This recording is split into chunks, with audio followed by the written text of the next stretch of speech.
இப்போ ரீசெண்டா பிரியங்கா நல்ஹானி அவர்கள் அவரோட ஹஸ்பண்டான ராகுல் வர்மா கூட பிரிஞ்சு வாழ்ந்துட்டு இருக்காங்க அப்படின்ற மாதிரியான ஒரு நியூஸ் வந்து இப்போ சோஷியல் மீடியால பயங்கர வைரலா பரவிட்டு இருக்கு. ரொம்ப ரீசெண்டா பிரியங்கா அவர்கள் அவங்களோட இன்ஸ்டாகிராம் பேஜ்ல Q&A செஷன் வச்சிருந்தாங்க. அதுல ஒரு நபர் வந்துட்டு நீங்க சிங்கிளா அப்படின்னு ஒரு கேள்வி கேட்டிருந்தாரு. ஸோ அதுக்கு வந்துட்டு அவங்க எஸ் அப்படின்ற மாதிரி ஒரு பதில் கொடுத்திருந்தாங்க. ஸோ இந்த பதிலுக்கு அப்புறமா வந்து அவங்களோட இன்ஸ்டாகிராம் பேஜஸ் நிறைய பேர் சர்ச் பண்ணி பார்த்துட்டு அவங்களும் ஹஸ்பண்டும் ஒன்னா இருக்கிற மாதிரியான போட்டோஸ், வீடியோஸ் மற்றும் ஒரு சில ரீல்ஸ் எல்லாத்தையும் வந்துட்டு அவங்க டெலீட் பண்ணி இருந்திருக்காங்க.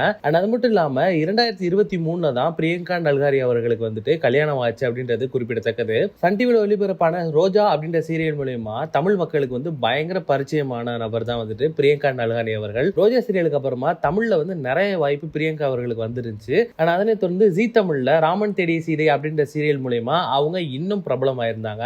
அதுக்கப்புறமா 2023 இவங்க ராகுல் வர்மாவை கல்யாணம் பண்ணிக்கிட்டாங்க. அவங்களோட கல்யாணத்துக்கு வந்துட்டு அவங்களோட 2 பேர் வீட்லயும் வந்து சம்மதம் தெரிவிக்காதனால ரொம்ப சிம்பிளா கோவில்ல அவங்க கல்யாணம் பண்ணிக்கிட்டாங்க. அது மட்டும் இல்லாம ராமன் தேடி சீதை சீரியல்ல இருந்து அவங்க ஒரு சின்ன ஷார்ட் பிரேக் எடுத்திருந்தாங்க.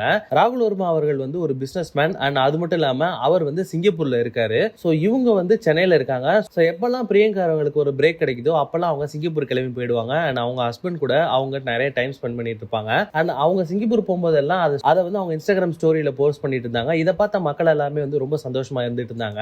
இப்போ ரீசெண்டா பிரியங்கா அவர்கள் அவங்க ஹஸ்பண்டை மீட் பண்ற மாதிரியோ இல்லாட்டி அவங்க ஹஸ்பண்ட் கூட இருக்கிற மாதிரியான போட்டோஸ், வீடியோஸ் எதுவுமே வந்து அவங்களோட பேஜ்ல போஸ்ட் பண்ணல. அண்ட் எந்த விதமான ஸ்டோரியும் போஸ்ட் பண்ணல. சோ ரொம்ப நாளா வந்து இவங்க எதுவும் போஸ்ட் பண்ணலையே அப்படின்னு இருந்த டைம்ல இப்போ வந்து இந்த Q&A செஷன்ல நீங்க சிங்கிளா அப்படின்னு ஒருத்தர் கேட்டிருந்திருக்காரு. அதுக்கு எஸ் அப்படின்ற பதில் அடிச்சிருக்காங்க.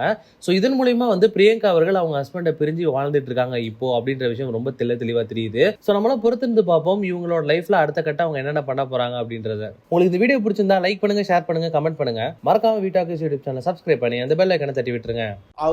அவருக்காக வந்து உயிரை கொடுக்குற அளவுக்கு இருக்கிற பசங்க வந்து ஒரு 20-30 லட்சம் பேர் லவ்வா இருக்காங்க.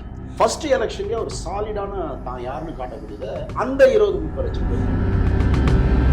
சார் விஜயகாந்த்னு ஒருத்தர் சமீபத்தில் மக்கள் சக்தியை காட்டிட்டு போயிருக்காரு, உலகத்துக்கே காட்டிட்டு போயிருக்காரு.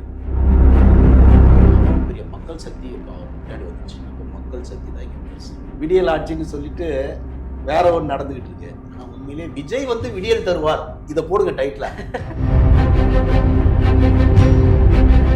அவர் சொன்ன ஸ்டேட்மெண்ட் வந்து நான் இப்போ நிறுத்த போகிறேன் இந்த படத்தோடன்றாரு. அப்படி நிறுத்த மாட்டாருன்னு தோணும். வருஷத்துக்கு ஒரு படமோ இல்லை 2 வருஷத்துக்கு ஒரு படமோ பண்ணுவாருன்னு எனக்கு ஒரு 31 வரைக்கும் பண்ணுவார்.